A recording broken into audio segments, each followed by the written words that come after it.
आज विजय दिवस देश मना रहा है। सीएम धामी इस मौके पर संबोधित कर रहे हैं। क्या कुछ कह रहे हैं आपको सुनवाते हैं।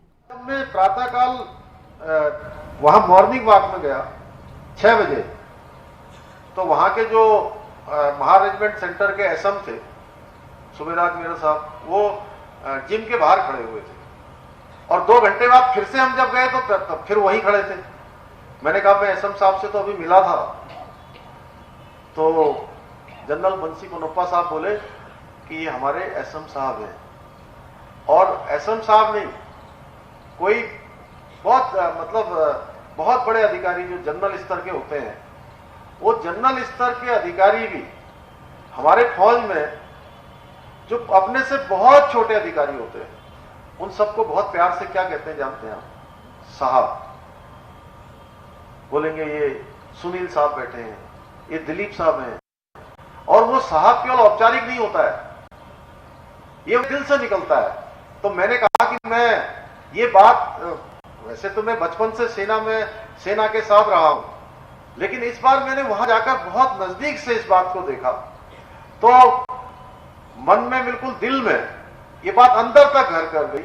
तब मैंने अपने यहां अधिकारियों से भी कहा, मैंने कहा कि देखिए, अगर फौज से हमको कोई चीज सीखनी है तो ये चीज सीखनी चाहिए कि अपने से जो छोटे अधिकारी हैं, छोटे अपने कार्मिक हैं, उनको भी कितने सम्मान के भाव से कहा जाता है और दिल से, पूरे दिल से, अंदर से कहा जाता है कि जो है हमारे साहब।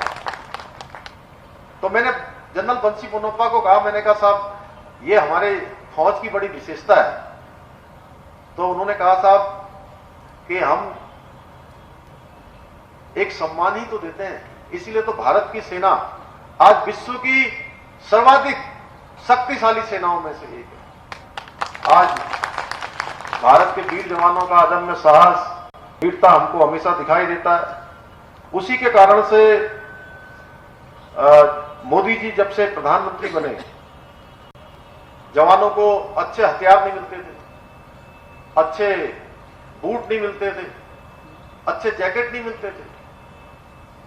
और मैंने देखा है कि जो बर्फ में चले जाते थे पहले, सियाचिन में -डिग्री तापमान में, उन सभी के पैरों में थपलियाजी इन्फेक्शन हो जाता था।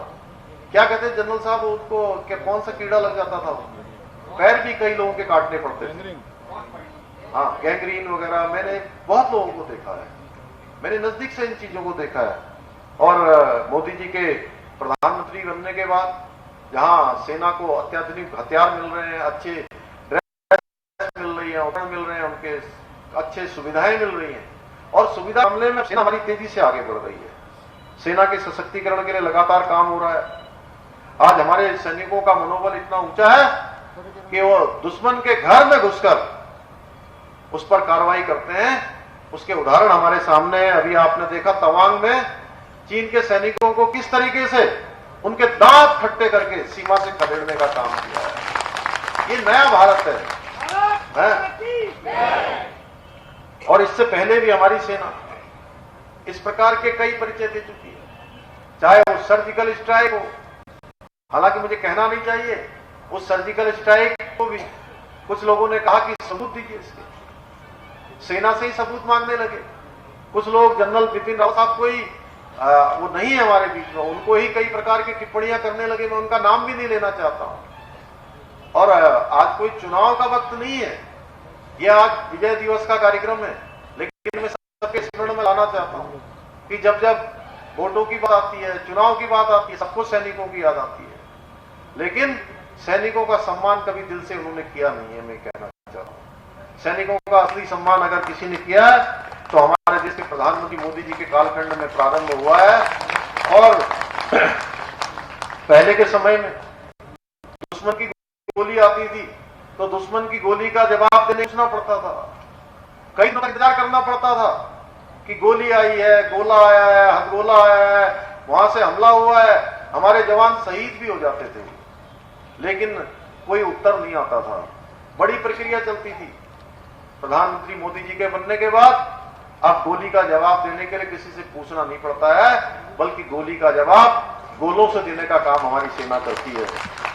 चाहे ये भारतीय सेना ने अपने जो साहस का परिचय है केवल तवांग में ही नहीं दिया, इससे पहले डोकलाम में, इससे पहले गलवान से बाहर खदेड़ने का काम भी हमारी सेना ने किया है। हमारी सेना का मनोबल हमेशा से ऊंचा रहा है। मैं एक बार हमेशा कहता हूं कि 1962 में मैं पैदा तो नहीं हुआ था, लेकिन 1962 की जब हम याद करते थे, उस समय की लीडरशिप के कारण, नेतृत्व के कारण मन में हमारे संदेह रहता था कि आखिर चीन से युद्ध होगा तो क्या होगा, क्योंकि विरासत में हमको ये सब मिला था। इस प्रकार की विरासत मिली थी, संदेह की विरासत। भाइयों बहनों, अब किसी के मन में कोई संदेह नहीं है कि कोई विदेश अगर हमारी ओर आंख उठाकर देखेगा तो उसके दांत खट्टे कर दिए जाएंगे, उसको मुंहतोड़ जवाब दिया जाएगा।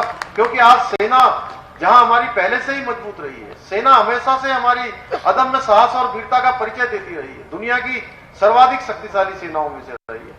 लेकिन अगर लीडरशिप भी उसके साथ ठीक हो, देश का नेतृत्व भी ठीक हो, तो सेना कभी पीछे नहीं हट सकती। सेना ने हमेशा आगे बढ़ने का काम किया है, सेना ने हमेशा वीरता और बहादुरी का परिचय दिया है।